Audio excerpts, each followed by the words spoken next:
ஆண்டவராகிய இயேசு கிறிஸ்துவின் நாமத்தினாலே உங்களை நான் வாழ்த்துகின்றேன். மறுபடியும் நானும் நீங்களும் ஒரு புதிய நாளுக்குள்ளாய் பிரவேசிக்கும்படியாக தேவனுடைய சமூகத்திலே கூடும்படியான பாக்கியத்தையும் கிருபையும் தேவன் நமக்கு தந்திருக்கின்றார்.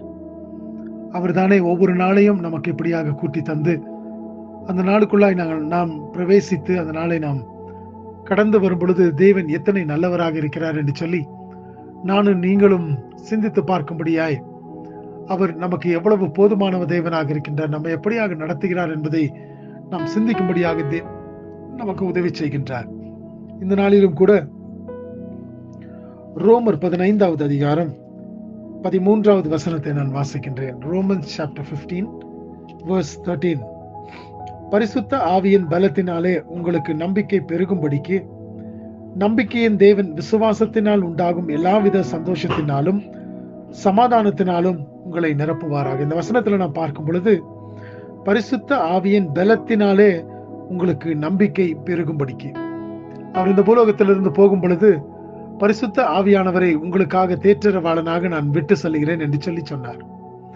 அப்படி என்று சொன்னால் இன்றைக்கும் தேற்றரவாளனாகிய பரிசுத்த ஆவியானவர் நம்மோடு கூட இருந்து நம்மை நடத்துகின்றவராக இருக்கின்றார். ஒவ்வொரு நாளை நாம் துவங்கும் பொழுதும் நாம் பயப்பட வேண்டிய அல்லது எந்த காரியத்தை குறித்தும் கலங்க வேண்டிய அவசியம் அல்ல. ஏன் என்று சொன்னால் அவர் தாமே நம்மோடு கூட இருக்கின்றவராக இருக்கின்றார். அது மாத்திரமல்லாதபடிக்கு நம்பிக்கையின் தேவன் விசுவாசத்தினால் உண்டாகும் எல்லாவித சந்தோஷத்தினாலும் சமாதானத்தினாலும் உங்களை நிரப்புவாராக. நாம் நம்பி இருக்கின்றவர் நம்முடைய ஆண்டவராகிய இயேசு கிறிஸ்து, நம்முடைய தேவன்.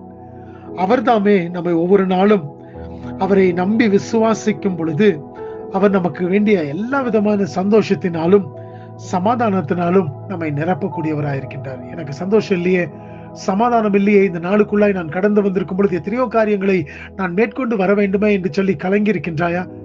உன் தேவனாகிய கர்த்தர் உனக்கு சந்தோஷத்தையும் சமாதானத்தையும் கொடுக்கும்படியாக காத்திருக்கின்றார்.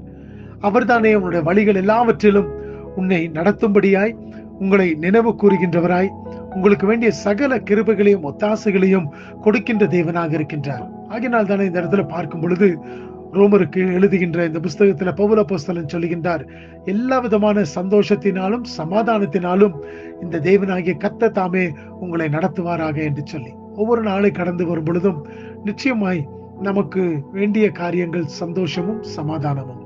இந்த இரண்டு காரியங்களிலும் தேவன் நமக்கு தந்து அவர் வழி நடத்த அவர் போதுமான தேவனாக இருக்கிறார். இந்த நாளிலும் கூட நாங்கள் கடந்து போகின்ற பாதைகள் எல்லாவற்றிலும் இந்த தேவனாகிய கர்த்தர் உங்களை பலப்படுத்தி உங்களுக்கு வேண்டிய எல்லா கிருபைகளையும் பாராட்டி அதுவும் அல்லாதபடிக்கு உங்களை சந்தோஷத்தினாலும் சமாதானத்தினாலும் நிரப்பி நீங்கள் மறுபடியும் வீடு வந்து சேரும் வரை தேவன் உங்களை பாதுகாத்துக் கொள்ளுவாராக. இந்த தேவன் தாமே இந்த நாள் முழுவதும் உங்களோடு கூட இருந்து உங்களை வழி நடத்தட்டும். மகிமையும் துதியும் கனமும் அவருக்கே உரியதாகட்டும். ஆமென்.